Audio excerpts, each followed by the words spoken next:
Here at the farm, we are always looking for ways to get closer to the earth. We love growing our own food in the garden and teaching the kids where their meals come from. It's a simple joy, really. One afternoon, while pulling weeds and tossing them aside, I had an idea. I've always been a hands-on composter, turning the pile every week with a pitchfork, checking its temperature, and making sure everything was just right. But life gets busy, you know. Between the kids, the animals, and all our projects, sometimes even the best-laid plans fall by the wayside.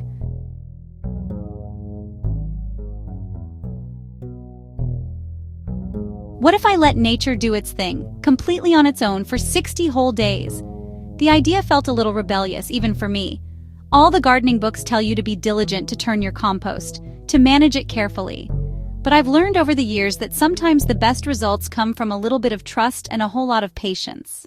The setup was simple, just the way I like it. Chip had built me a beautiful 3-bin compost system out of some reclaimed wood a few years back, and I chose the empty bin on the far left for my experiment. The first step was to lay down a solid foundation of browns. We gathered a big pile of dried leaves, shredded cardboard, and a few handfuls of wood chips. The kids helped me tear up the cardboard, their little hands making quick work of the task. It's in these small shared moments that the best memories are made. Next came the greens. This is the fun part. For a few days we collected all our kitchen scraps.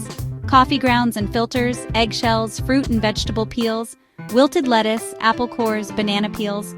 We layered the greens on top of the browns like making a giant garden lasagna. I made sure to avoid meat, dairy, and oily foods. Once we had a good mix of brown and green layers, I gave the pile a light watering with the garden hose. You want the compost to be about as damp as a wrung-out sponge, not too dry, not too wet. As I added the final layer of shredded leaves on top to seal everything in, I felt a sense of finality. This was it. The bin was full, the ingredients were mixed, and my job, for now, was done. It felt strange to intentionally walk away from a project that I would normally fuss over. That evening, I stood by the kitchen window and looked out at the compost bin. It just sat there, quiet and unassuming under the setting sun. I made a promise to myself.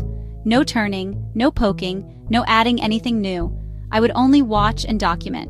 My tools were put away, and my only job for the next 60 days was to be a patient observer. It was an exercise in letting go and trusting the natural process. The first week was surprisingly eventful. Within just a few days, the pile had visibly shrunk. A faint, earthy smell began to drift from the bin. Not unpleasant, sweet and loamy, like a forest floor after a good rain. Steam rose from the pile on a cool morning, a sure sign microbes were generating heat as they broke down the matter.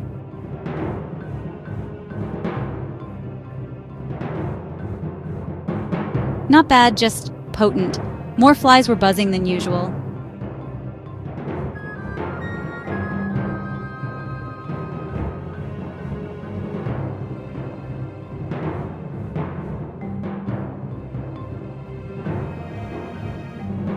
Week 3 brought a Texas-sized rainstorm. It poured for 2 straight days. I worried the compost would become a waterlogged swamp. I pictured a sludgy, anaerobic mess, stopping decomposition. The next sunny morning, I inspected the pile cautiously. To my surprise, it handled the deluge just fine. The top layer of leaves had matted down a bit, but the pile didn't seem overly saturated. Entering week 5, a quiet rhythm had settled over my little experiment. The dramatic changes of the first few weeks had slowed, replaced by a more subtle, steady transformation. The smells had mellowed out completely. Gone was the fermented, brewery-like aroma. In its place was a deep, rich, earthy scent I found incredibly pleasant. It was the smell of healthy soil, like an old-growth forest, a fragrance of life returning to the land. I noticed new visitors. A family of pill bugs had taken up residence. I often saw them scurrying around the edges of the bin. Earthworms had also found their way into the pile, their presence a golden seal of approval. Earthworms are nature's master composters, and seeing them thrive meant the conditions were just right. They tunneled through the material, aerating and breaking it down, and left behind nutrient-rich castings. The weather in week 7 was hot and dry, a typical Texas summer stretch. I started to worry that the pile might dry out too much, which could slow down or even stop the decomposition process. I fought the urge to give it a sprinkle with the hose, reminding myself of the rule, no intervention. I had to trust the process. As I entered the final stretch in week 8, the pile looked almost finished.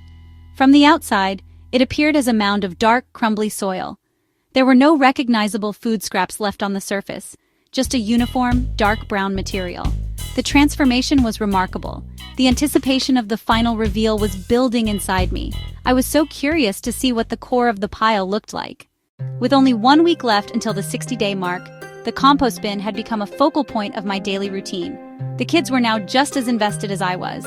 Mom, is it time yet? Can we see what's inside? Their excitement was contagious. We would stand a few feet away, speculating. Drake thought we'd find a whole new world of bugs. Ella was sure it had become magic dirt for her flowers. I found myself thinking about the pile at odd times. While washing dishes, I'd wonder about the temperature at its core. While driving, I'd picture fungi and bacteria at work. This simple wooden bin became a source of profound wonder. It represented life, death, and rebirth, a tangible link to nature's rhythms, and to creation and decay. The process felt slow, yet 60 days had flown by. The day before the reveal, I did a final inspection. The surface was dark and crumbly. Blades of grass were sprouting at the edges. The pile had sunk to less than half its original height. There was no smell, just damp earth. My early worries felt like a distant memory. On the morning of August 20th, I woke up with that Christmas morning flutter. I gathered my tools, a pitchfork, a wheelbarrow. I called the kids to join me. The moment had finally arrived. With the kids gathered around, their faces full of anticipation, I plunged the pitchfork into the heart of the pile. I was expecting some resistance, maybe some tough, undecomposed layers, but the fork slid in with surprising ease.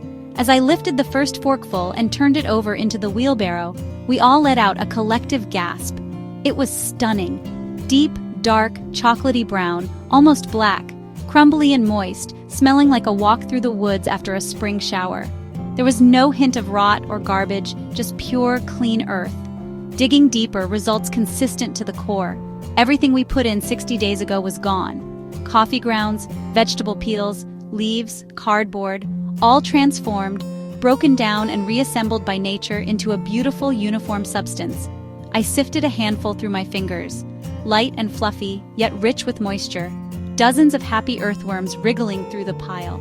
The kids were fascinated, gently picking them up and watching them move. The sheer quality of the compost stunned me. In all my years, turning, watering, monitoring, I'd never achieved a batch this perfect. The black gold gardeners revere. My hands-off lazy method had somehow yielded the best result I'd ever achieved. If you're feeling inspired to start your own composting journey, my biggest piece of advice is to keep it simple. You don't need a fancy system or a lot of complicated rules. Start by layering your browns, dried leaves, twigs, shredded cardboard, and your greens, fruit and vegetable scraps, coffee grounds, grass clippings. A good rule of thumb is to aim for about 2 to 3 parts brown material for every 1 part green material. This balance helps keep the pile aerated and prevents it from getting smelly. Don't overthink it. The most important thing is just to start. Collect your kitchen scraps in a small pail under the sink and take them out to the pile every day or two. When you add your greens, just cover them with a light layer of browns. This simple step helps to deter pests and keep odors at bay. Remember to add a little water if the pile seems dry, but don't saturate it. And whatever you do, avoid adding meat, bones, dairy products, and greasy foods, as these are the things that can cause problems. Composting should feel like a simple, rewarding part of your routine, not a complicated chore. The biggest lesson I learned from my 60-day experiment was the power of letting go. I spent so many years believing that I had to actively manage my compost for it to be successful. But this experience taught me that my role is much simpler: to provide the right ingredients and then step back. Nature is the true master composter. The bacteria, fungi, worms, and insects are the real workers, and they perform their jobs perfectly without any supervision from me. So, if you've been nervous to start composting, I hope this little story gives you the encouragement you need. Don't be afraid of doing it wrong. Nature is incredibly forgiving. Just begin. Create a small pile, add your scraps, and have faith. You'll be reducing your household waste, creating incredible food for your garden, and connecting with the earth in a simple yet profound way. It's a small step that makes a big difference, not just for your garden, but for your soul. Just trust the process and let nature show you what it can do.